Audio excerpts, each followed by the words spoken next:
انسان جو ہوتا ہے وہ خارجی اثر ضرور قبول کرتا ہے، اور اب چونکہ زمانہ ہے پرنٹ میڈیا کا، الیکٹرانک میڈیا کا، سوشل میڈیا کا، تو کسی کونے میں کوئی خبر ہوتی ہے تو وہ پھیل جاتی ہے۔ چیزوں کے اچھے اثرات بھی ہوتے ہیں اور بہت زیادہ برے اثرات بھی ہوتے ہیں۔ ہماری عورتیں گھروں کے اندر بیٹھی تھیں، بہت ساری چیزوں سے آگاہ نہیں ہوتی تھیں۔ اب وہ گھر کے اندر موجود ہیں تو بہت ساری چیزیں گھر کے اندر میڈیا کے ذریعے ان تک بھی پہنچ جاتی ہیں۔ خیر کی چیزیں پہنچنا بڑا اچھا ہے، بڑا مبارک ہے، اس سے بہتری پیدا ہوتی ہے، لیکن جب شر پھیلتا ہے نا، شرارت کی جاتی ہے، تو عورت چونکہ اپنی عقل کے لحاظ سے اتنی مضبوط نہیں ہوتی جتنا کہ مرد ہوتا ہے، اور ذہن کے لحاظ سے اتنی پختہ نہیں ہوتی جتنا کہ ایک مرد ہوتا ہے، تو وہ بیچاری اس کا جب اثر قبول کرتی ہے تو وسوسوں کا شکار ہوتی ہے۔ اور پھر جس طرح آج کل جدید خواتین جدت کا لیبل لگا کے سوسائٹی میں آئی ہیں، کہتی ہیں ہم نے سیاسی، سماجی، فلاحی، ملکی، ان سب معاملات کے اندر پورا کردار ادا کرنا ہے، تو وہ چونکہ ایک حسین نعرہ لے کے آتی ہیں، تو ہماری بیٹیاں، بچیاں، بہنیں، مائیں بعض اوقات حالات کے جبر کی وجہ سے، بعض اوقات وسوسوں کی کثرت کی وجہ سے وہ کسی نہ کسی طور پر اس تکلیف کا شکار ہو جاتی ہیں، اور شیطان انہیں اپنی لپیٹ میں لیتا ہے۔ کرنے کا کام یہ ہے کہ عورتوں کو بتایا جائے کہ تمہارا اصل سبق ہے کیا، تمہارا دین کے اندر کردار کیا ہے، تمہاری فضیلت کیا ہے، حقوق کیا ہیں، تمہیں کتنا نوازا گیا ہے، اور تمہارا کردار بڑا شاندار رہا ہے، عورتوں کا بڑا تابناک اور خوبصورت کردار رہا ہے دین کے لیے ہمیشہ۔ بلکہ جتنے لوگ دین کے لیے تیار ہوئے، عالم ہوں، مجاہد ہوں، غازی ہوں، استاد ہوں، حافظ ہوں، ان سب کو تیار کرنے والی مائیں ہیں، اور وہ پوری جد و جہد کے ساتھ بھیجتیں، تیار کرتیں، محنت کرتیں۔ انہوں نے ان کی تیاری میں بھی اور آبیاری میں بھی خوب کردار ادا کیا۔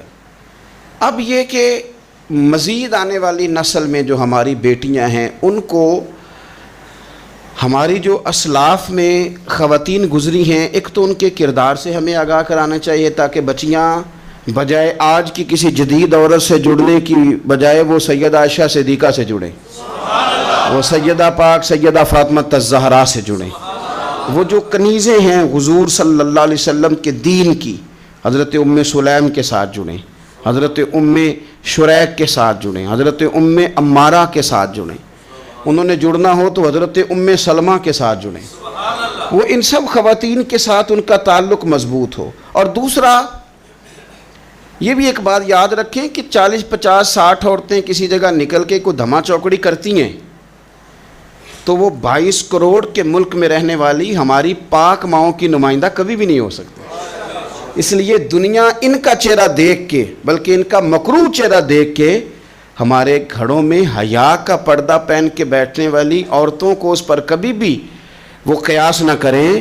الحمدللہ آج بھی مائیں پاک دودھ پلاتی ہیں تو رسول اللہ کا نام جپنے والے بیٹے پیدا ہوتے ہیں۔ تو اس لیے کوئی ایسی مایوسی، کوئی ایسی کمزوری، کوئی یہ نمائندہ نہیں ہے۔ یہ تو چونکہ دنیا میں ہمارے ہاں ہوتا یہ ہے کہ کوئی بندہ کوئی فضول بات کرتا ہے تو میڈیا اس کو کوریج زیادہ دیتا ہے، تو لوگ سمجھتے ہیں پتہ نہیں کیا ہو گیا۔ ایسی کوئی بات نہیں ہے، یہ تو چند لوگ ہیں، وظیفہ خوار ہیں، خریدے ہوئے لوگ ہیں، اور ان کو جان بوجھ کے لا کے یہاں مسلط کیا جاتا ہے، معاذ اللہ پاکستان کی شکل دکھانے میں کچھ اپنے اس میں ملوث ہوتے ہیں، تاکہ بگڑی ہوئی صورت لوگوں کے سامنے پیش کی جائے۔ یہ وطن ہے داتا علی اجویری کا اور بابا فرید الدین مسعود گنج شکر کا، یہ اللہ والوں کا وطن ہے، یہ حضرت محدث اعظم پاکستان کا وطن ہے۔ اس کے اندر اس طرح کے لوگ کس طرح پنپ سکتے ہیں؟ کوئی ان کا وجود نہیں۔ تو قرآن حکیم نے ہمیں کہہ دیا کہ جو بھی نیک عمل کرے وہ مرد ہو یا عورت ہو، تخصیص کوئی نہیں، ہو مومن، مرد ہو چاہے عورت ہو، فَلَنُحْيِيَنَّهُ حَيَاةً طَيِّبَةً، ہم اسے پاکیزہ زندگی عطا فرمائیں گے۔ اللہ کے پیارے رسول صلی اللہ تعالیٰ علیہ وسلم نے ارشاد فرمایا، حضور علیہ السلام ارشاد فرماتے ہیں کہ مختصر سی بات ہے، مسند امام احمد بن حنبل میں، انسان کے لیے جنت میں چلے جانا نا بہت بڑی کامیابی ہے۔ کیوں؟ اس لیے کہ اللہ کا دیدار بھی جنت میں اور مدینے والے محبوب کا قرب بھی جنت میں نصیب ہوگا۔ رسول کائنات علیہ السلام کے قرب میں بھی جگہ وہیں جنت میں ملے گی، وہیں سب اللہ والوں کی زیارت ہے، وہیں سب کے لیے انعامات ہے، وہیں سب کا بسیرا ہے۔ قرآن مجید نے کہا اصحاب الجنتی ہم الفائزون، اصحاب الجنتی ہم الفائزون، یہ جو جنتی ہیں یہ کامیاب لوگ ہیں۔ تو نبی پاک صلی اللہ علیہ وسلم نے مختصر بات ارشاد فرمائی مسند امام احمد بن حنبل میں، حضور فرمانے لگے عورت 5 نمازیں پڑھے، اپنے روزوں کی حفاظت کرے، یعنی رمضان کے روزے رکھے، فرمایا اپنے خامند کی اطاعت کرے، نماز روزے کی پابندی کرے، خامند کی اطاعت کرے اور اپنی شرمگاہ کی حفاظت کرے، تو حضور فرماتے ہیں پھر قیامت والے دن نہ اس کے لیے جنت کھول دی جائے گی، وہ جس دروازے سے چاہے جنت میں داخل ہو جائے۔ پھر کھول دیا اللہ تعالیٰ نے اس کے لیے۔ 2 ہی باتیں، ایک یہ کہ نماز روزے کا خیال کرے، خامد کی اطاعت کرے، شرمگاہ کی حفاظت کرے، تو جنت کے جس دروازے سے وہ چاہے گی نا اس کو داخلہ دے دیا جائے گا۔ تو عورتوں نے بڑے مضبوط ایمان کا مظاہرہ کیا ہے، مضبوط ایمان کا۔ پہلی مثال دیتا ہوں جناب ہاجرہ کی۔ حضرت ہاجرہ رضی اللہ تعالی عنہا حضرت اسماعیل علیہ السلام کی والدہ ہیں، جناب ابراہیم خلیل اللہ علیہ السلام کی اہلیہ ہیں۔ میں نے پہلے بھی ایک دفعہ کہا تھا، پھر کہتا ہوں کہ آج کل نا کاکروچ دیکھ کے، چھپکلی دیکھ کے چیخ مارنا یہ خوف نہیں، یہ فیشن ہے۔ اسے پتہ چلتا ہے کہ یہ برگر فیملی ہے، اسے پتہ چلتا ہے یہ امیر لوگ ہیں، یعنی کاکروچ کھا جاتا ہے کہ چھپکلی کھا جاتی ہے، لیکن یہ نا جی وہ جی ہمارا بچہ چیخ مارتا ہے اس کو دیکھ کے، کیا مطلب ہے بڑا پڑھا لکھا جی، بڑی سوبر فیملی۔ یہ پڑھے لکھے نہیں، یہ بزدل ہونے کی علامت۔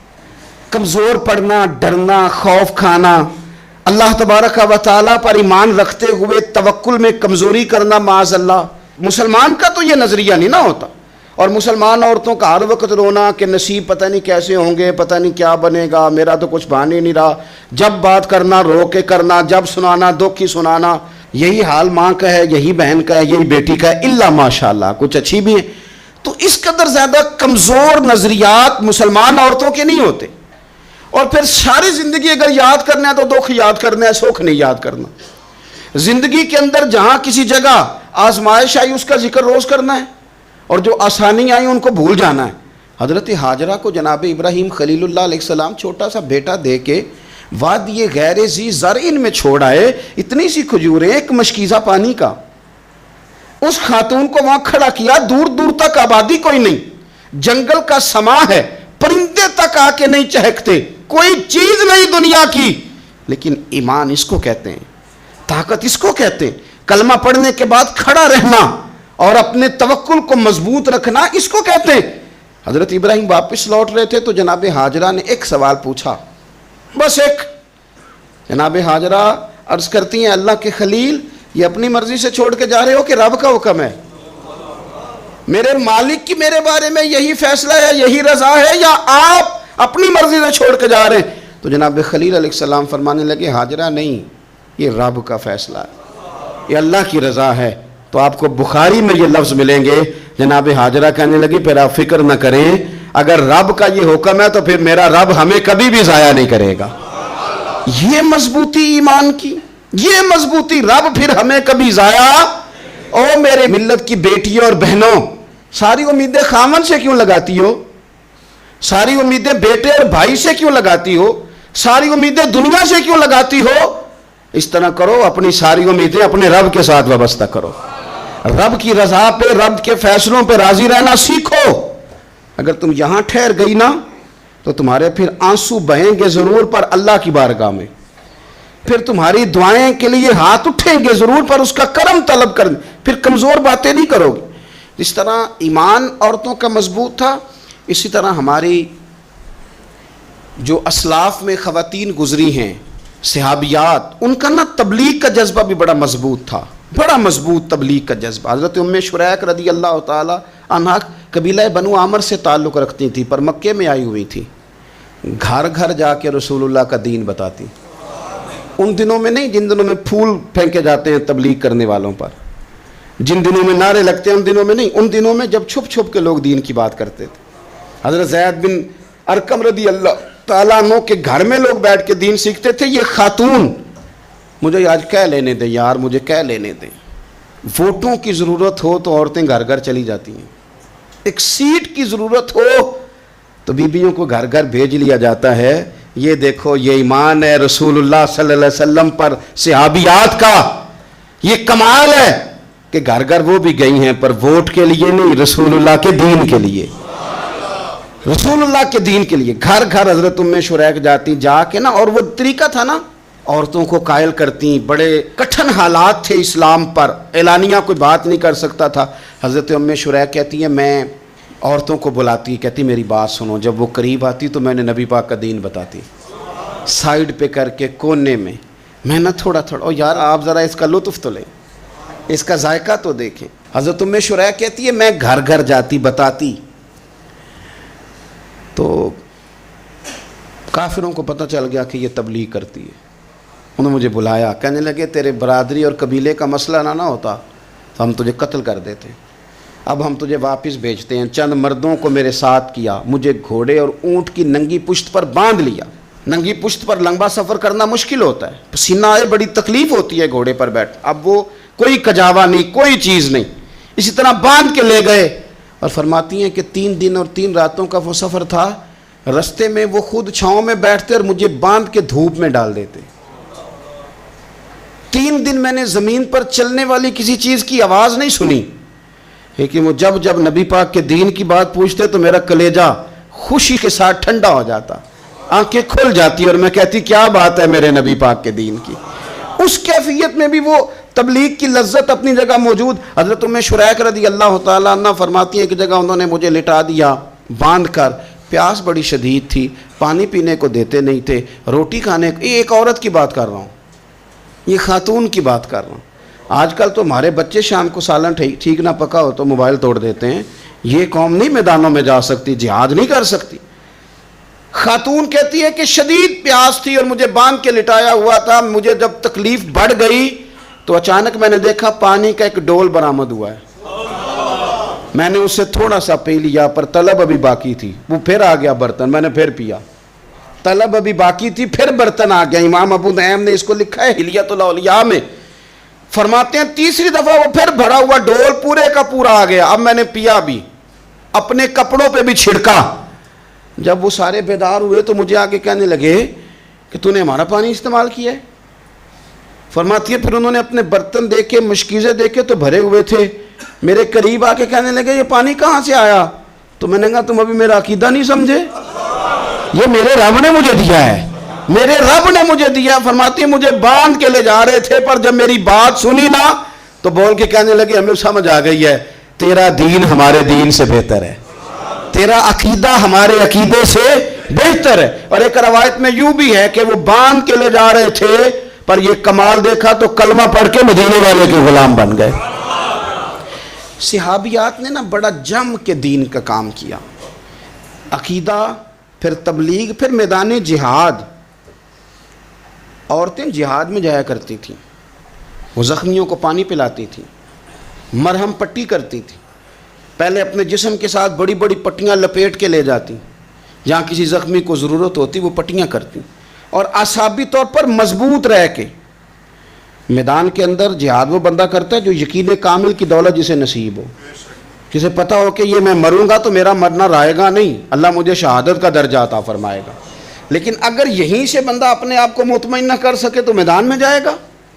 یقین کامل ہو, اگر ہو یقین کامل پیدا تو پھر کٹ جاتی ہیں زنجیریں, پھر انسان آگے مضبوطی سے آگے بڑھتا ہے. نبی پاک صلی اللہ علیہ وسلم جب جہاد کے لیے تشریف لے جاتے نا تو عورتوں پر کسی نہ کسی شخص کو نمائندہ بنا کے چھوڑ کے جاتے تھے. ایک دفعہ مولا علی شیر خدا کو بھی چھوڑ کے گئے, حضرت عبداللہ ابن مختوم رضی اللہ تعالیٰ عنہ کو بھی ایک دفعہ چھوڑ کے گئے.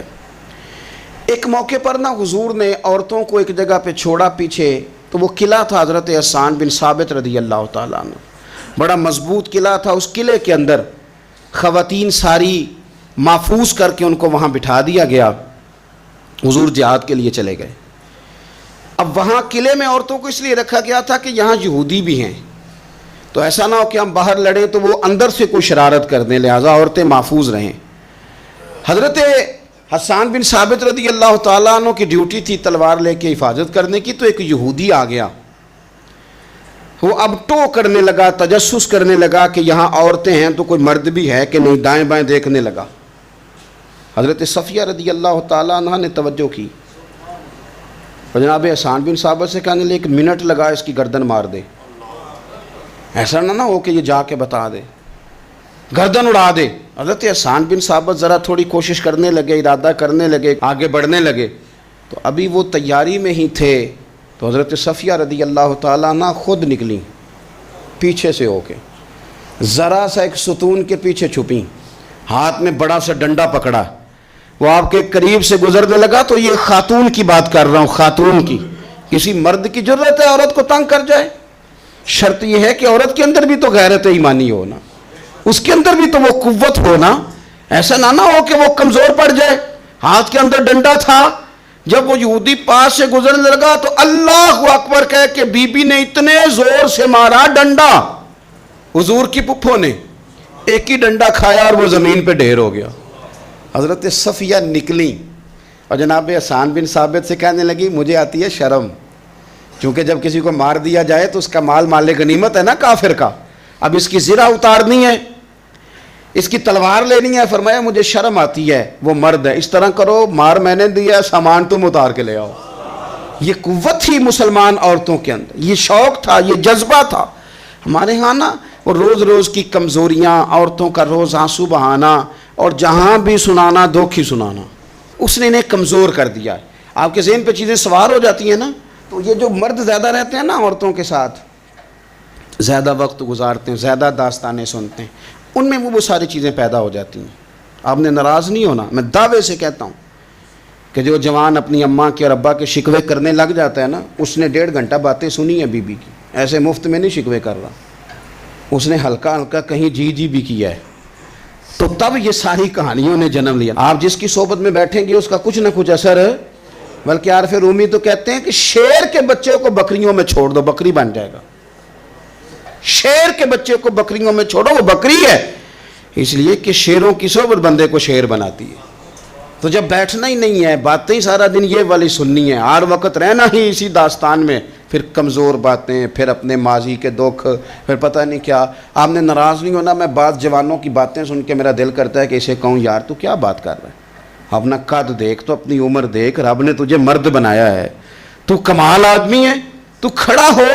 اگر اس طرح امت مسلمہ کے نوجوان رہیں گے تو میدانوں میں کس نے نکلنا ہے؟ بات بات پہ رو جانا، بات بات پہ سہم جانا، حالات کے سہمے ہوئے لوگوں کو بتا دو حالات بدل جاتے ہیں، ایک جیسے نہیں رہتے۔ آپ کی طبیعت میں دلیری اور وقار ہونا چاہیے۔ حضرت اسماء بنت ابی بکر صدیق، حضرت صدیق اکبر رضی اللہ تعالی عنہ کی وہ صاحبزادی ہیں جو حضرت عائشہ کی بڑی ہمشیرہ ہیں۔ رات کو غار ثور میں مرد جاتے ڈرتے ہیں، آج بھی ڈرتے ہیں، اور جناب اسماء نبی پاک کی روٹی لے کے جایا کرتی تھی۔ پھر اللہ نے ان کو بیٹا دیا، حضرت عبداللہ بن زبیر، یہ حضور کی پھپھی کے نواسے ہیں۔ حضرت زبیر بن عوام عشرہ مبشرہ صحابی ہیں، ان کے بیٹے ہیں، اور یہ وہ خوش بخت جوان ہے جس کو گٹی نبی پاک نے اپنے لعاب دہن سے عطا فرمائی۔ یزیدی فوجوں کے خلاف امام حسین کے بعد جو آدمی باقاعدہ مرتب فوج کے ساتھ میدان میں آئے وہ حضرت عبداللہ ابن زبیر ہیں، مرتب کر کے اپنا لشکر لے کے نکلے۔ حضرت اسماء بوڑھی ہو گئی تھی، 90 سال عمر تھی، نظر نہیں آتا تھا۔ حضرت عبداللہ ابن زبیر جب لڑے یزیدی فوجوں کے خلاف تو کچھ ساتھی شہید ہو گئے، کچھ کے قدم پیچھے ہٹ گئے۔ حضرت عبداللہ ابن زبیر ماں کے پاس آئے اور ماں سے آ کے کہتے اماں میرے کچھ ساتھی کمزور پڑ گئے، کچھ شہید ہو گئے، اور یہ بڑے سخت لوگوں کی فوج سے ہمارا مقابلہ ہے، تو اس وقت تیرے ساتھ کوئی خدمت گزار نہیں، میں تیرا اکیلا سہارا ہوں، ماں تو بتا میں کیا کروں، آگے جاؤں کہ واپس مڑوں؟ نابینا ہیں حضرت اسماء، عمر ہے 90 سال، بیٹے کی پشت پہ ہاتھ رکھ کے کہتی ہیں پتر پہلے یہ بتا کہ تو حق پہ ہے کہ نہیں، تو حق پہ ہے کہ نہیں؟ ان ماں کی گود میں اسلام پلا کرتا تھا، حق پہ ہے کہ نہیں؟